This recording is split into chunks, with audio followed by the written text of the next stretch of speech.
Oi, Ale, boa Oi, noite. Mai, tudo bem? Tudo ótimo. Muito obrigada por ter aceitado o meu convite assim de prontidão. E olha, gente, a sugestão do tema de hoje foi de Alessandra. E eu fiquei assim, por que que eu não tinha pensado nisso antes, né?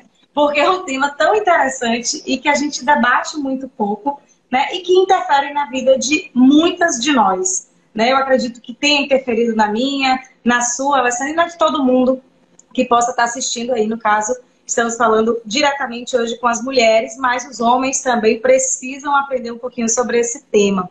Ale, se apresente um pouquinho para a gente, fale por que esse tema te despertou, você que trabalha em consultório com muitas jovens, né? Em primeiro lugar, eu queria agradecer o convite de Maiara, que foi minha colega, continua sendo minha Sim. colega, né, Mai? E desejar para você também, para a todas as mulheres que estão assistindo, um Feliz Dia da Mulher, hoje, nosso dia. Então, eu escolhi esse tema porque ele, além de abranger tanto a minha área como a sua área, que é sexualidade, é um tema que, como eu abordo adolescentes, que é sempre um tabu, ainda mais no consultório de um ginecologista. E, tipo, eu queria falar um pouquinho, já quebrando um tabu. Sempre quando a gente fala em virgindade e ginecologia, gera-se muito medo do consultório, porque é o medo da prova da virgindade. E Sim. eu queria dizer justamente isso. Não existe exame de prova da virgindade, porque a gente sabe que a virgindade, a perda da virgindade vai muito além de uma membrana que está lá na entrada da vagina. A virgindade vai muito além. A sexualidade é algo que vai muito além disso. Então, não É tem como a muitas gente jovens, provar. né, que perderam a Isso, virgindade e acabam indo no consultório com os pais, ficam com esse receio, né? E você falou isso. dessa membrana, eu acho que a gente pode começar, inclusive, por aí, para Uhum. explicar, afinal, o que que é o ímen, né? Que é justamente essa Uhum. membrana tão importante e dão tanto valor, né? Quando a gente fala de virgindade. O que que é o ímen, Ale? É justamente uma membrana que reveste ali a entrada da vagina, que tem pacientes até que nascem sem essa membrana. E essa membrana, como ela é muito frágil, quando tem a penetração, ou com o pênis, ou com o vibrador, ou com o dedo, pode romper aquela membrana ali, que é bem pequenininha, e aí pode levar a um sangramento, mas não necessariamente é obrigatório ter um sangramento, certo? E não necessariamente vai romper na primeira relação. Por isso que a gente pode dizer que o ímen não atesta a virgindade de ninguém. Porque pode ter uma pessoa lá que perdeu a virgindade, mas continua com o ímen íntegro. Entendi. Então, Entendeu? no caso, tem mulheres que não têm. E Isso. tem mulheres que podem ter uma relação sexual e não romper o ímen. Então, realmente Isso. não dá para afirmar que uma pessoa é virgem ou não com base nisso, né? Isso. E, Com Ale, existem certeza. vários tipos também, né, de ímen. Isso. Tem vários tipos. Geralmente, ele reverte. Deixa eu simular um pouquinho aqui. Ele fica em volta da vagina. Tem uns que são tipo um tracinho também. Tem outros que são a membrana cobrindo todo e vários pontinhos, parecendo um chuveirinho. São alguns Sim. dos exemplos. Tem até pacientes que nascem com ímen perfurado, que ele tapa todo o orifício. É tanto que essas pacientes, elas chegam até a não menstruar, porque o ímen tapou tudo. E aí elas têm que fazer uma mini cirurgia para tirar aquela membranazinha para poder até menstruar. Mas esses casos são menos São frequentes, né, na raros. história. São São raros. raros. Uhum. E Mas aí, mas você existe. falou uma coisa importante, que para mim é um dos maiores mitos que envolvem a virgindade, que é a relação com o sangramento. Né? Muitas Uhum. culturas valorizam muito isso. A mulher precisa Isso. sangrar para comprovar que ela ali perdeu a virgindade. E nem todo Uhum. mundo vai sangrar, né, Ali? Isso, porque tem muita relação de, tipo, se a mulher tá relaxada, tá confortável com o corpo dela durante a primeira relação, se tá bem lubrificada, quanto mais lubrificada ela tiver, menos chance tem de traumatizar e aí levar um sangramento, entendeu? De ser uma coisa mais traumática e sangrar. Então, nem sempre vai sangrar. E é normal isso acontecer. É E o importante falar isso sangramento, para os pacientes. ele tem relação com o ímen rompido porque alguns rompem Sim. ou não, ou com essa questão mesmo que você falou aí de ser mais ou menos agressivo para a pessoa, se ela estiver ou não relaxada. Geralmente tem relação com o fato de romper o ímã, sim. Porque, Sim. como eu falei, tem pacientes que eles são de uma forma que, se romper, vai gerar um trauma maior. Uns são mais elásticos, outros Sim. nem tanto. Então, esses talvez levasse a ter um sangramento maior. Mas é um sangramento que é só ali naquele momento e não teve mais. Se por algum motivo a paciente apresentar um sangramento em grande quantidade, isso aí ela deve ir para a emergência, porque tem casos em que o paciente, quando vai perder a virgindade, acaba traumatizando muito e aí lacera a vagina. E aí realmente tem que levar ponto e tudo, entendeu? Entendi, Mas mas não é o quando, caso. quando tem o sangramento? Porque eu já li pesquisas que é cerca de 50% sangue e 50% não. Eu não vou lembrar o número exato agora, varia entre 40% e 50 e poucos por cento. Mas se tem essa quantidade de mulheres, né, que não tem o sangramento, né, e por que que existe essa pressão tão grande, né? Fica esse questionamento. Isso. Mas o sangramento está ligado à dor, porque também tem essa questão que se espalha que a mulher vai sentir muita dor na primeira relação sexual. Tem relação? Sangrou Não, porque doeu ou não? não, nem sempre, nem sempre. Nem sempre sangrou porque doeu. Mas se ela tiver mais lubrificada, a chance de não doer é maior. Mais lubrificada, mais relaxada. Porque isso a gente sabe que envolve muito mais além da lubrificação. Envolve a paciente estar confortável com o corpo dela e se liberar. A gente sabe que tem isso também. Com a pessoa que ela escolheu também, né, para esse momento. Isso, com certeza. A gente sabe que É, a é relação interessante isso. sexual. Hã? Pode falar, A gente desculpa sabe aí. que a gente sabe que a relação sexual, para nós mulheres, a gente tem que ter uma sensação de confiança no parceiro. Quando não rola isso, muitas vezes acaba tendo alguma coisa que não vai bem na relação sexual também. Entendi. E quando a gente fala assim da dor, né? Porque eu acho que quase toda mulher vai para uma relação sexual pela primeira vez esperando sentir muita dor. Né? Eu tive essa experiência de pensar que eu ia sofrer muito na primeira relação, mas é o que você falou, tem muito essa questão do relaxamento. E como é uma coisa nova, né, uma situação nova que você nunca vivenciou, que envolve inúmeras expectativas, como você falou aí, a questão do seu corpo, do parceiro que você escolheu, enfim, ou da parceira, mas envolve tanta coisa que é natural a pessoa estar um pouco ansiosa nessa situação. Mas se ela conseguir manter um certo nível de relaxamento e estar excitada nesse momento, Isso. naturalmente vai ter a lubrificação, vai facilitar a penetração e aí não vai ter dor, né? Não estou Isso. dizendo que, Aí vai que ser é um prazeroso. Isso. 100% de certeza, né, Ale? Porque tem um Com pouquinho de certeza. ansiedade mesmo, mas quanto menos ansiedade, quanto mais tranquilo você entrar numa relação sexual, isso vale para sempre, né? É uma Com máxima. certeza. É, isso aí você falou tudo. Com toda a razão. É isso aí mesmo. Maravilha. E as pessoas que perdem a virgindade, você até falou um pouquinho sobre isso, e permanecem com o ímã intacto para a vida, assim, tem como isso acontece? Ela pode, tipo, não romper aquele ímã nas primeiras relações e depois acabar rompendo. Mas eu nunca E vi um se não caso de uma paciente sangrar? que ficou a vida toda com aquele Não ímã. tem. Entendi. Não. E se não A não ser sangrar? que não tenha realmente tido relação. Hum? Entendi. E se não sangrar, como é que essa pessoa vai saber Então, que uma perdeu a coisa que eu falo, virgindade? aí entra nessa questão. O que é virgindade para você? É só romper a membrana? Entendeu?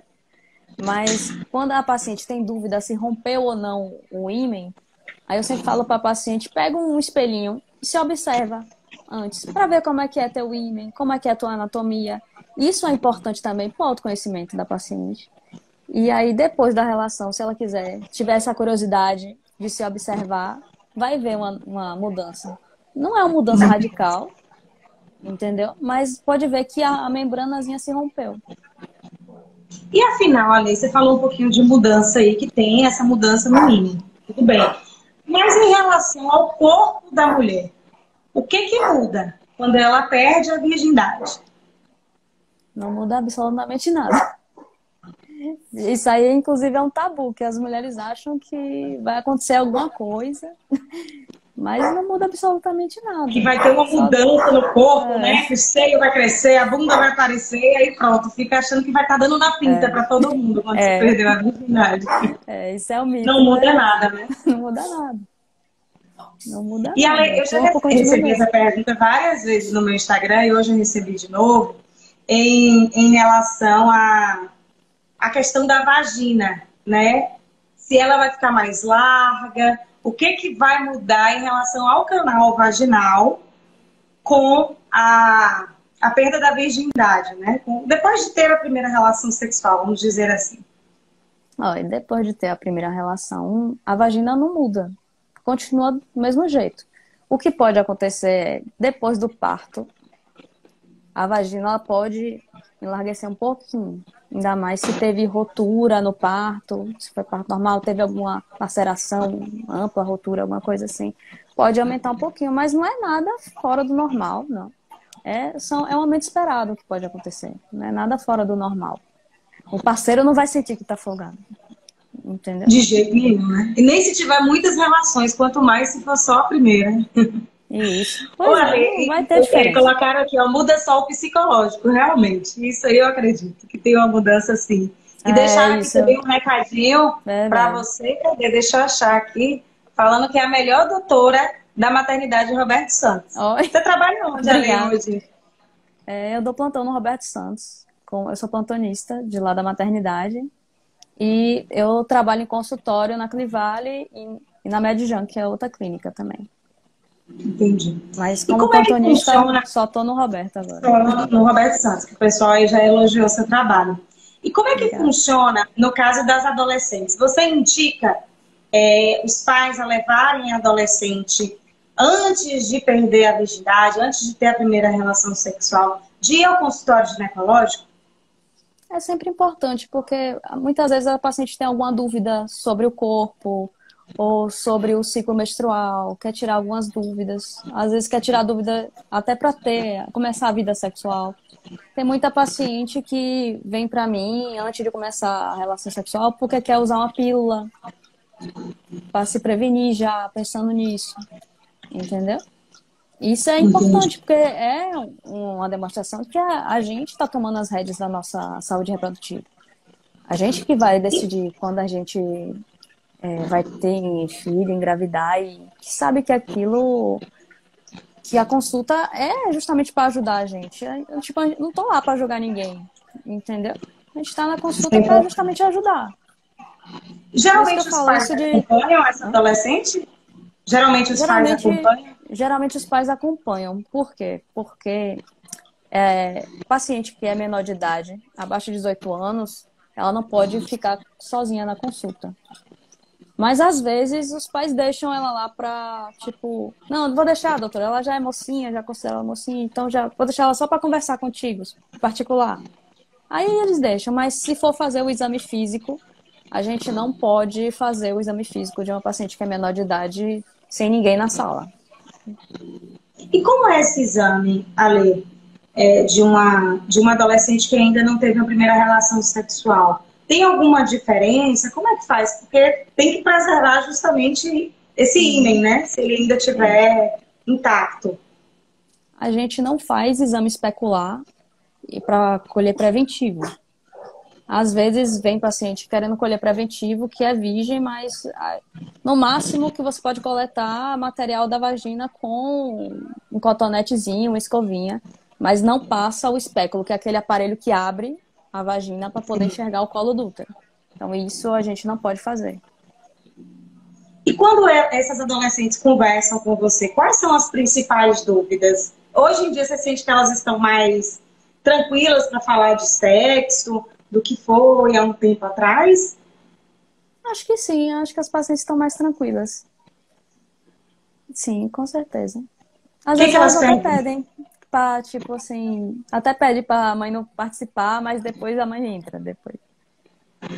E, tipo, perguntam muito sobre ciclo menstrual. Às vezes as pacientes perguntam até, doutora, posso usar coletor? Posso usar o B? Não vai ter problema? Que isso é uma dúvida frequente até, para quem nunca teve relação. Se OB, se aquele copinho coletor, se perde a virgindade, não perde a virgindade. Seria uma pergunta que eu ia te fazer também, porque eu vi que é bem comum, que as pessoas têm muito essa dúvida.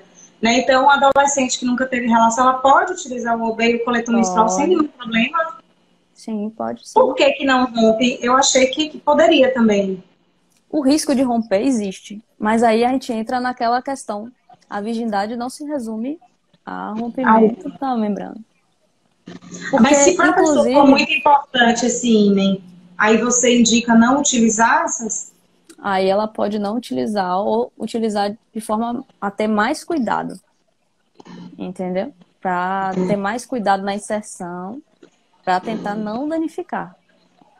Mas na maioria das vezes não rompe. Não rompe. Mas E, o risco e existe. acontece de romper com outras atividades que não sejam atividade sexual? Sim, pode romper. Inclusive, às vezes, crianças, quando estão andando de bicicleta, que aí cai da bicicleta, às vezes chamam a gente na pediatria por causa disso.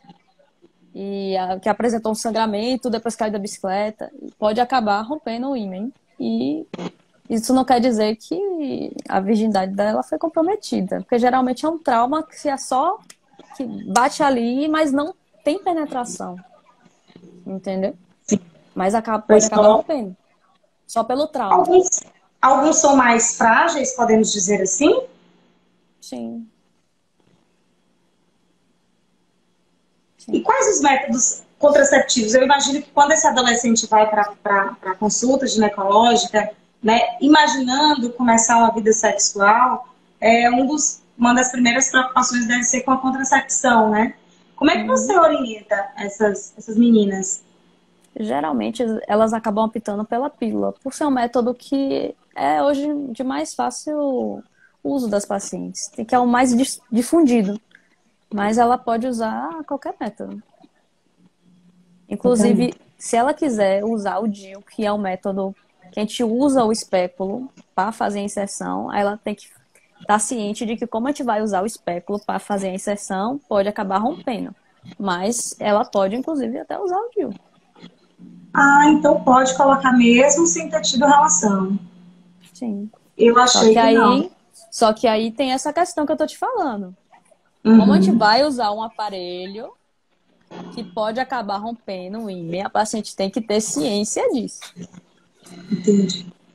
E Inclusive a uma gente situação tem, como essa? tem, Ah, inclusive pode a gente falar. tem DIUs hoje que são menores, que são justamente mais indicados para pacientes que nunca engravidaram. Porque o útero de quem nunca engravidou é um útero menor.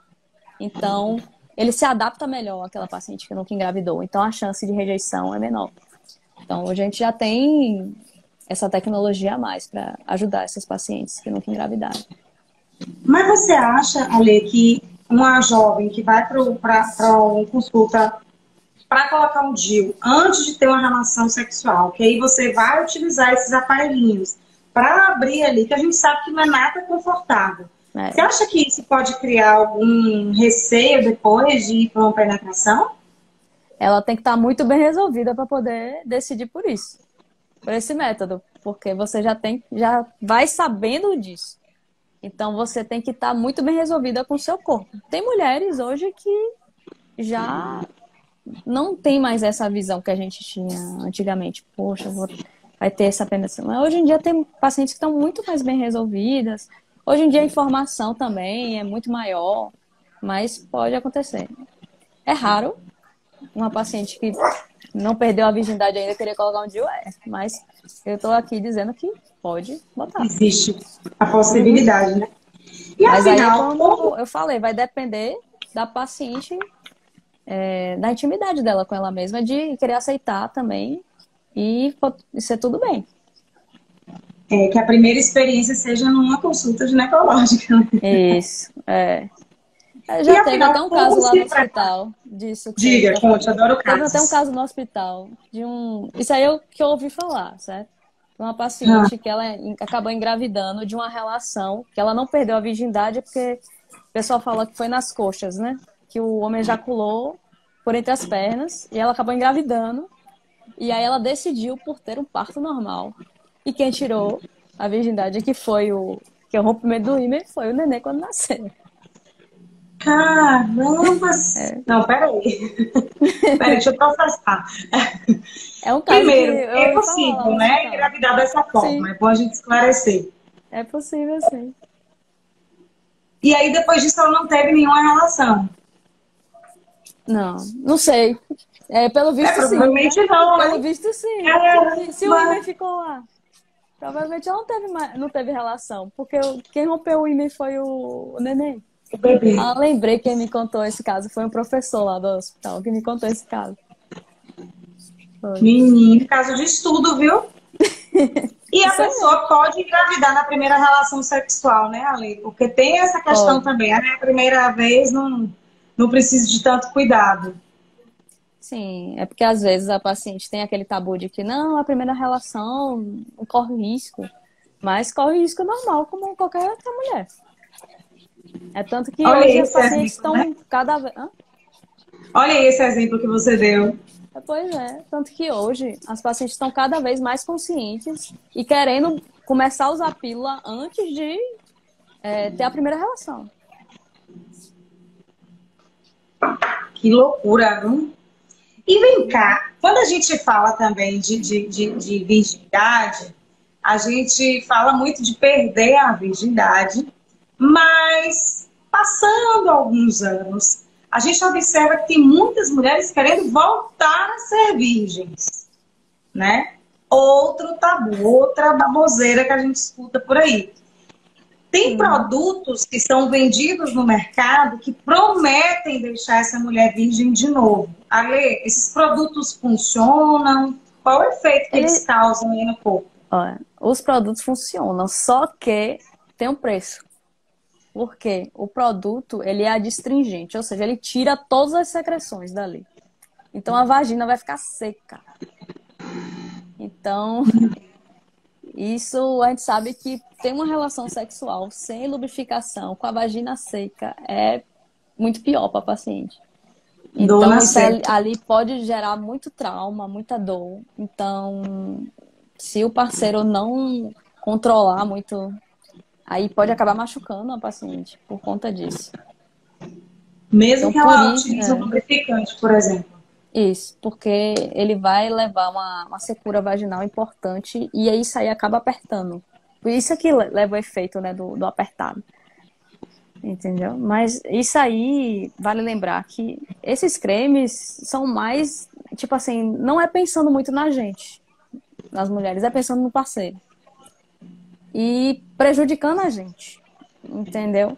Então eu acho que se você quer ter esse efeito, hoje em dia a gente tem o pompoarismo, tem as práticas de fisioterapia pélvica que levam a mulher a ter um controle maior dessa musculatura em volta da vagina. E a mulher consegue ter um efeito, consegue controlar a musculatura e consegue deixar a vagina mais apertada quando ela quiser. Então, eu acho que se você quer ter esse resultado, que faça uma fisioterapia pélvica, um pompoarismo, que exercite que também vai ser bom para sua saúde, entendeu? Do que ficar usando esses cremes e aí acabar se prejudicando. É o Que que eu acho. fortalece a musculatura, né? Sim. Inclusive, são treinamentos que as pacientes fazem para parto normal também. Ajuda no parto normal. Então, a fisioterapia pélvica, além disso, também tem benefício para paciente que tem perda urinária. Então, tem cheio de benefício. O paciente só tem a ganhar. Diferente do creme, que eu acho que não vai ser muito bom. Que além de ser temporário, né, ainda tem Sim. essa consequência negativa para a mulher. E É. em relação à cirurgia, Ale? Porque tem cirurgia também que é feita, né? Muita mulher faz esse tipo de cirurgia estética sem a menor necessidade. Como é que funciona essa cirurgia, para quem não tem conhecimento, assim? A cirurgia, na realidade, só vai ver a membrana que rompeu e reconstituir. Essas cirurgias, eles geralmente fazem para pacientes, por exemplo, que tem uma religião que é muito rígida, tipo, paciente que é muçulmana, que, tipo, se descobrirem que ela perdeu a virgindade, ela corre o risco de perder a vida, ser expulsa da família. Quando tem uma coisa, assim, muito comprometedora, caso o homem perceba isso, que ela se case e perceba isso. Então, eu vi que estavam fazendo mais na Inglaterra nessas pacientes, inclusive por conta disso. Mas a gente sabe que o Brasil aí é campeão Em cirurgia íntima. em cirurgia íntima, né? E muita mulher faz com esse intuito, né? De deixar mais apertado, pensando em quem? No Isso. parceiro. Mais uma vez. Né? Você é contra essas cirurgias, Aline? Eu não acho que vá trazer um benefício. Eu entendo quando é feito nesse caso dessas pacientes, como mostrou lá na Inglaterra, em pacientes que realmente, para a cultura dela, é algo que é tão tabu que vai prejudicar ela e ela não tem culpa nenhuma disso. Mas para só um fim de fazer um agrado para o parceiro, eu acho que não vale muito a pena. Você submeter a um procedimento, a uma cirurgia, só por conta disso, acho que Correr não vale a risco, né? pena. Uhum. Ô, Ale, e você trabalha também, você faz um atendimento, além de trabalhar nos hospitais que você falou aí, onde você dá plantão, né? Atende maternidade, você faz também atendimento em consultório, em 2 locais. Você realiza um atendimento humanizado com o público LGBTQI+. Conta um pouquinho pra gente como é esse trabalho seu e depois a gente traz um pouquinho também para essa questão da virgindade. Uhum. Eu tenho pacientes que são lésbicas, bissexuais, pacientes que são homem trans. E, tipo, a maior questão da população LGBT é, tipo, a aceitação de não ser julgado, de você poder falar o que você quiser e não ser julgado. Isso que eu acho que é a grande questão. Porque tem muitas pacientes que falam, poxa, sempre quando eu falo da minha orientação sexual ou eu quero falar de alguma coisa relacionada à prevenção, sempre me olham com cara feia, entendeu? Isso é o que eu levo, inclusive, para os alunos. Porque essa questão é você ser humano com aquele paciente. Você não julgar, entendeu? E, além disso, você saber as doenças que podem ser transmitidas, a prevenção que você pode fazer direcionada ao público. É diferente. Entendeu? Você pode dar algum exemplo assim pra gente? Olha, tem, além na relação da mulher com mulher, além da... É melhor não falar tão mulher com mulher. De pessoas com vulva. Pronto, que aí aborda mais amplo. Então, usar luvas, usar, inclusive, preservativo masculino se for usar o dedo ou o consolo. Outra coisa a mais, a gente tem uma adaptação para sexo oral, que eles chamam de dental dam, que é uma coisa que os dentistas usam e que a gente pode colocar na vulva para fazer o sexo oral. E a gente pode fazer também uma adaptação. Pegar o preservativo masculino, que também é de látex, e cortar ele. No meu Instagram até eu coloco isso também. Do formato do dental dam, para poder fazer o sexo oral. Isso aí também ajuda muito. Certo? E falando um pouquinho do público trans, que eu atendo homens trans, se o homem trans tiver relação com o homem cis, ele corre o risco de engravidar. Então, esse público que tem relação com o homem cis, a gente tem que orientar em fertilidade em relação à preservação.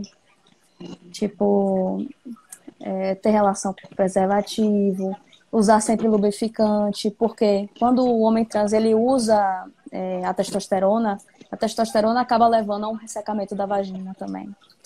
Então, é importante a gente ter essa orientação, dar essas orientações para eles.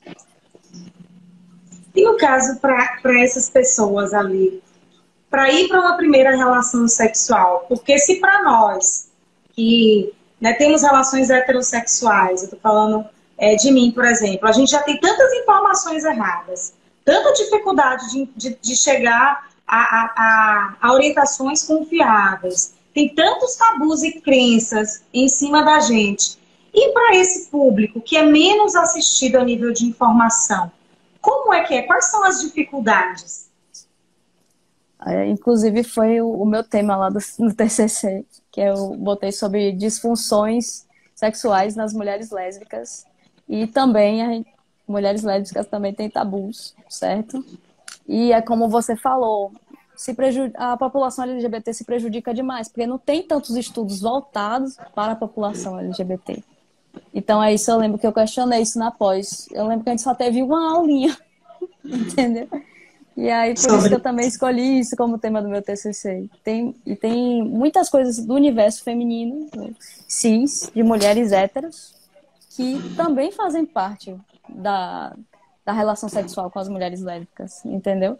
E, tipo, eu lembro que teve um estudo até que nem considerava que mulher lésbica pode ter relação sexual com penetração. Isso foi um absurdo. Entendeu? Nossa! Pra você ver Bem o nível tipo, de quanto a população às vezes não sabe, a população científica às vezes não sabe da prática sexual entre mulheres. Entendeu? Tipo, é um negócio que ainda tem que ter muito estudo. Muito interessante. E por conta dessa situação, desses tabus em relação à virgindade, ali, que você falou um pouquinho aí de queixas sexuais.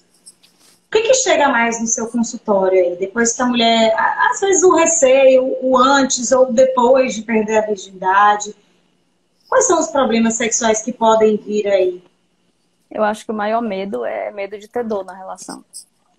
Que as pacientes mais têm receio de ter dor. O de sangrar, nem tanto. Porque, como você já falou, é comum. E muitas pacientes já sabem que pode acontecer. Mas é principalmente o medo de ter dor na relação. Na consulta após, geralmente é aquilo que você falou, que muda o psicológico. Então, as pacientes elas se sentem, muitas vezes, já passei por isso, agora já tenho uma noção de como é. Entendeu? Às vezes ela quer, se teve muita dor, ela quer procurar uma forma de melhorar. Então, Entendi. aí a gente orienta mais o uso de lubrificante, que ela não parta direto para a penetração, que a gente sabe que é importante chegar no nível de excitação maior para daí ter a penetração. Que são coisas que a gente vê, inclusive, na pós, que fazem a diferença. Com certeza. Chega muito caso de vaginismo. Eu acompanhei recentemente uma garota com essa queixa, né? Ela tinha muito receio da primeira vez e acabou desenvolvendo um quadro de vaginismo. Você pode até explicar para o pessoal um pouquinho, né? E se chega no seu consultório? Chega. O vaginismo, na realidade, é quando a paciente ela tem tanto medo de enfrentar a relação sexual, de ter dor na relação sexual com penetração, que ela acaba se travando para aquilo. Então, às vezes, o homem pode até tentar ter a penetração e não vai conseguir. Os homens dizem que é como se tivesse uma parede, uma muralha, e que ele não passa, certo? Isso acontece porque ela acaba... Os músculos da vagina, que eu falei até um pouquinho do pompoarismo, eles acabam bloqueando a entrada da vagina. E a paciente pode fazer isso, ela faz isso, na realidade, inconscientemente. Ela não tem consciência daquilo que ela está fazendo. Então, às vezes chega a paciente para mim, chega porque eu acho que também porque eu falo um pouquinho de sexualidade, por conta Sim, fala um pouquinho de sexualidade, aí chega também paciente para mim. Já chegou até paciente para mim que nunca tinha ouvido falar de vaginismo e eu examinei e falei, você tem vaginismo. Entendeu? Ela não sabia o que é que ela tinha, ela só sabia que ela tinha alguma coisa. Entendeu? Tinha alguma coisa errada ali. Já chegou um caso de uma paciente para mim assim. Ela chegou para mim e me disse, acho que viu que eu trabalho com sexologia e viu para mim por conta dessa queixa e eu acho que a gente chegou até a investigar também endometriose, porque ela tinha uma queixa de uma dor muito importante. E os exames vieram negativos e era só o vaginismo mesmo. E é bom a gente falar que nesses casos é psicológico na maior parte das vezes, né? E que tem tratamento para o vaginismo, né? Então, é só buscar ajuda aí de um sexólogo, da própria ginecologista, né? Que consegue reverter esse quadro. E geralmente, tem muito caso de vaginismo que vem por conta desse medo da primeira relação sexual, né? Sim. Acontece muito. Inclusive, Ô, uma Alex, vez chegou chegou uma pergunta aí, paciente. Pode falar, pode falar. Inclusive, uma vez chegou uma paciente para mim que ela achou que ela conseguiu engravidar. E ela falou assim para mim, doutora, eu acho que eu não ia nem conseguir engravidar, porque eu acho que eu tenho vaginismo. E ela chegou para mim grávida. E, não, e às vezes a mulher só busca ajuda por conta do desejo de engravidar, né? Consegue ir levando a situação aí. É isso. É o seu cachorrinho, é, Ale? É, os cachorros aqui fazendo bagunça. Olha, perguntaram aqui mais cedo, eu acabei não falando na hora, para a gente não perder o fio da meada, mas se você trabalha com reprodução assistida. Não, com reprodução assistida eu não trabalho. Mas eu posso fazer a investigação inicial de infertilidade. Sim. Certo? Então, tem pacientes que vão para mim e eu começo a fazer a investigação de infertilidade. Só que reprodução assistida eu não trabalho. Entendi. Aí eu Depois você encaminha. seja para o SUS ou seja para o particular. Eu oriento o paciente às clínicas que têm esse atendimento. Entendi. A lei, então, pronto, assim, acho que a gente esclareceu a maior parte das dúvidas, mas eu queria, assim, que você falasse um pouquinho, para você orientar, né, as pessoas que vão para a primeira relação sexual, né, as jovens, né, que têm dúvidas, o que elas devem fazer? Primeiro ir no ginecologista, conversar com os pais, se não tiver uma pessoa de confiança, né, para desabafar, onde tirar essas informações. A gente sabe que a internet está aí, mas que vem com muita informação, né, errada, distorcida, e acaba confundindo mais do que ajudando. Então, assim, se fosse para você dar aí um beabá, o que fazer antes de perder a virgindade? Quais seriam as suas dicas? Que responsabilidade. Mas eu digo para a paciente, em primeiro lugar, que ela se conheça o seu corpo. Porque, em primeiro lugar, a relação sexual é uma troca. E você tem que se conhecer primeiro. Então, pega um espelhinho, se observa. O fato de se masturbar não quer dizer que você vai perder a virgindade. A masturbação é uma forma de você ter um autoconhecimento. Então, é importante também você ter esse conhecimento do seu corpo antes de ir para a relação. Se você tiver a relação, que seja com alguém que você se identifica, que você confia.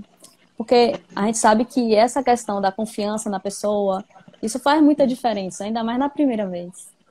E que mais? Que isso que eu falei mais cedo, que procure não partir direto para a penetração, que às vezes o parceiro fica muito afoito, mas o parceiro ou a parceira pode estar muito afoito e tentar direto a penetração, mas a gente sabe que quanto mais excitada tiver, mais prazeroso vai ser, mais lubrificada você vai estar, mais você vai aproveitar. Então, que tente ir fazendo esses passos, porque vai ser muito melhor.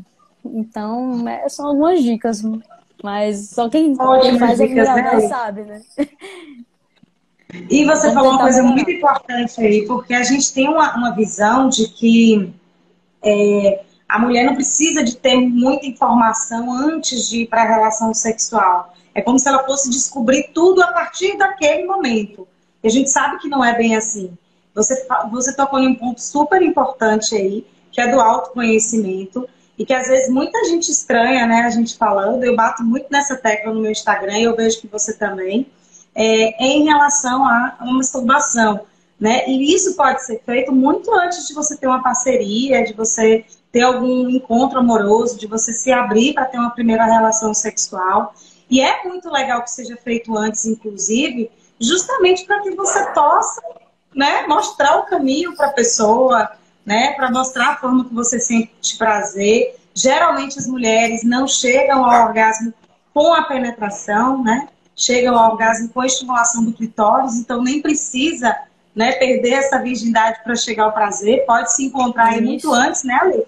Fala um pouquinho sobre isso pra gente. Isso aí que você falou é muito importante, que às vezes a gente acha, por conta da internet também, por conta das informações que a gente recebe, que a mulher só tem prazer na penetração, e a gente sabe que não é assim, que tudo passa pelo clitóris. Então, a gente, na estimulação clitoriana, muitas vezes a mulher não precisa nem fazer a penetração, ela já sente o prazer, já chega ao ápice do prazer, sem nem precisar de penetração. Então, pode abusar da masturbação e ser feliz.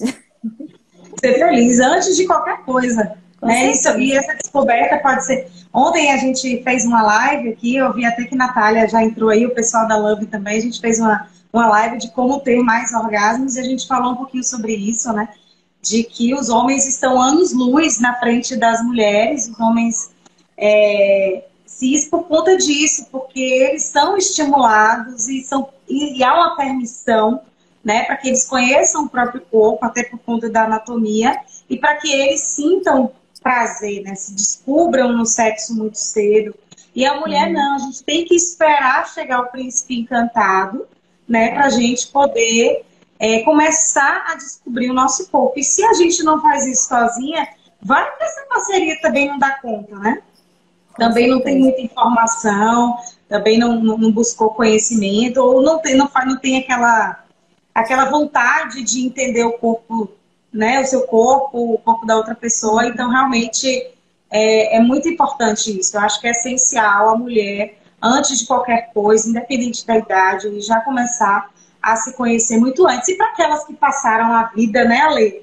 E não tiveram essa oportunidade, tiveram um casamento, a gente sabe que tem muita gente aí que teve um casamento duradouro, que teve uma relação com uma única pessoa ao longo de vários anos, de várias décadas. Nessa relação terminou por conta de um divórcio, por conta até da morte do parceiro, e até hoje essa mulher ainda não teve essa oportunidade, quer dizer, desde lá da virgindade, viveu uma relação que era voltada para a penetração, que tinha apenas esse foco, né, e ainda não conseguiu se descobrir, né, no prazer, né, a potência que tem aí entre as pernas. Isso, é muito importante, justamente essa questão do autoconhecimento, da mulher descobrir o próprio corpo, dela descobrir o que é que ela sente prazer com o quê, entendeu? E, tipo, a mulher, na infância, a gente vê que tem muita essa coisa de ser podada, né? Não, mexe aí, menina, não, eu sou feio. Tipo, cruza as pernas, não fica com as pernas abertas. Então, a gente sempre passou por essa privação desde criança, enquanto o menino, não. O menino é estimulado pra se masturbar, entendeu? A mãe acha normal. E tem que ser normal pra todo mundo, não é só pro menino. Entendeu? Olha, você tocou num assunto importante. A gente falou aqui da virgindade, hoje é Dia Internacional da Mulher, então claro que o nosso foco é voltado mais para o público feminino, mas a gente sabe que em relação à virgindade, o homem já tem outra situação, né? A gente via, principalmente no interior, né, aquela coisa do pai ou do tio ou de algum parente levar esse jovem, esse adolescente, para uma casa de prostituição, porque tinha que perder a virgindade com tal idade, com 12, 13 anos. Tinha que ser muito cedo, e isso também traz consequências negativas, né, Ale? Isso traz consequências porque a gente sabe que as DSTs estão aí. E a gente tem que se proteger. Então, às vezes, quando levava... ainda mais os homens, às vezes não estimulam os homens a ter relação com camisinha, apesar de que isso hoje está muito mudado. Mas o risco, tipo assim, vou ter relação sem camisinha porque é que nem chupar bala sem... Como é com... Chupar bala com... chupar bala com papel. Isso não é verdade. Hoje em dia a gente tem camisinhas que são muito fininhas e você não perde sensibilidade por causa disso. Então, o importante é você se proteger. Então... Olha, toda vez que eu posto sobre camisinha no Instagram, o que vem de homem reclamar comigo que eu tô acabando com o prazer deles, não tá escrito. Ave Maria. Imagine o nível de... O que não se fala isso pra gente, né? Que a gente tá mostrando ali, por A mais B, que é importante usar o preservativo. Imagina o que não fala pra mulher. E se ela não tiver segura, né, da escolha dela, as mulheres, com certeza não vai precisar. Temos que bater pé firme que só vai ter relação se tiver camisinha, porque tipo, a pílula protege de não engravidar, mas não protege de ISTs. E a gente sabe que pode acontecer, entendeu? Então a gente tem que se proteger ao máximo. Hoje em dia a AIDS não mata mais, mas graças a Deus que a gente tem tratamento, mas tá aí a doença, ninguém quer pegar, entendeu? Tá aí cada vez mais forte. Olha, você falou de uma coisa importante aí da prevenção na primeira vez aí dos homens, né? Principalmente para esses que vão buscar casas de prostituição e tal. mas eu já presenciei alguns pacientes, né, que trouxeram queixas importantes de disfunção sexual e que começou na primeira relação, né? Problemas de ejaculação precoce por conta de uma ansiedade muito grande. Já vi questões de disfunção erétil por conta disso. Então, a gente observa que não tem uma orientação, né, para as mulheres, para as pessoas com vagina, mas também, às vezes, falta uma orientação mais precisa dos homens, apesar dessa permissividade, né? Mas, às vezes, é uma pressão tão grande também, né, da forma como eles devem desempenhar, e aí muita gente que se espelha aí no pornô, na pornografia tradicional, que traz, né, esse sexo performático. Então, a gente vê muito isso, né, de que o homem vai para uma relação também despreparado. Não é só a mulher que vai naquela expectativa, né, da primeira relação. O homem também acaba chegando despreparado. E isso tem, claro, né, consequências lá na frente, na vida sexual. Com certeza. O homem acha que o normal é o que tá lá no pornô. Então, aquilo ali não é o normal que é para acontecer. Muitas vezes é uma coisa muito fantasiosa que os caras lá tentaram várias vezes para ficar daquele jeito, entendeu? E a gente tem que desmistificar isso. Que não tem como a gente exigir da gente um desempenho igual àqueles filmes. Não tem. Jamais. Até porque nem é prazeroso para a mulher, né? Pois é. Não é prazeroso para a mulher. Aquele sexo que se vê no pornô. Eu sempre falo, eu não sou contra a pornografia, ela tem um efeito, né? Ela se propõe a uma coisa de excitar e tal, e pode ser que funcione. Mas a partir do momento que você vê aquilo ali como realidade e quer levar isso para as quatro paredes, não vai dar certo. Ou só o homem vai ter prazer, que geralmente é pautado no prazer masculino, né? Ou eu acho que nem até o homem sai perdendo, sabia? Porque ele também não se descobre de outras formas. Fica ali só focado no pênis e vagina. E fica só focado na penetração e aquilo. E aquilo ali. Com certeza. Também concordo contigo. Tá bom, Ale. Olha, amei esse papo. Achei o tema super... casou com o dia de hoje de uma forma... que a gente acaba lutando aqui, de certa forma, né, por uma igualdade, para libertar as mulheres de tantas amarras, de tantos tabus, tantas crenças, né, que são impostas, para que elas usufruam aí da vida sexual de forma mais, né, mais tranquila, né, sem pressões, sem ansiedades. Muito obrigada, de verdade, assim, de coração. Eu tava com saudade de você, você tá linda, viu? E mesmo a gente nunca mais se viu, você também. Pois é. Depois da pandemia. Depois da pandemia, então. Vou falar lá com Claudinha que a gente tem que marcar o encontrão. Aproveitar e fazer a cobrança, né? Ale, então faça aí suas redes sociais. Gente, a Ale tem um Instagram lindo, cheio de conteúdo interessante na área médica, na área da sexologia, né? Então vale a pena seguir. Passa seu Instagram, novamente onde você trabalha, né? As pessoas que quiserem te procurar aí, onde vão achar? Então, o meu Instagram é @doutora.aleotan e eu dou plantão no Roberto Santos, na maternidade, e trabalho na Clivale, tanto do Salvador Shopping quanto do Salvador Norte, e na Medjan, que é uma clínica em Nazaré, na Joana Angélica. Tá certo? Tá fácil de achar, porque tá em vários lugares. É fácil de me achar. E Magali Altan, que eu imagino que é parente sua. Tá aqui desejando Oi, Maga. Feliz dia da Mulher. Feliz Dia da Mulher. E eu termino dessa forma, desejando um feliz Dia da Mulher para todo mundo que acompanhou, e especialmente para você, viu, Ale, que participou aqui da live e esclareceu várias dúvidas minhas, inclusive. Foi muito gostoso esse bate-papo. A live vai ficar gravada, então se você não assistiu toda, ou se você quiser indicar para alguém, é só encaminhar. Um beijo para todo mundo, um beijo, Ale, e boa noite. Um beijo. Até terça-feira que vem, gente. Tchau, tchau. Tchau, tchau. Beijo.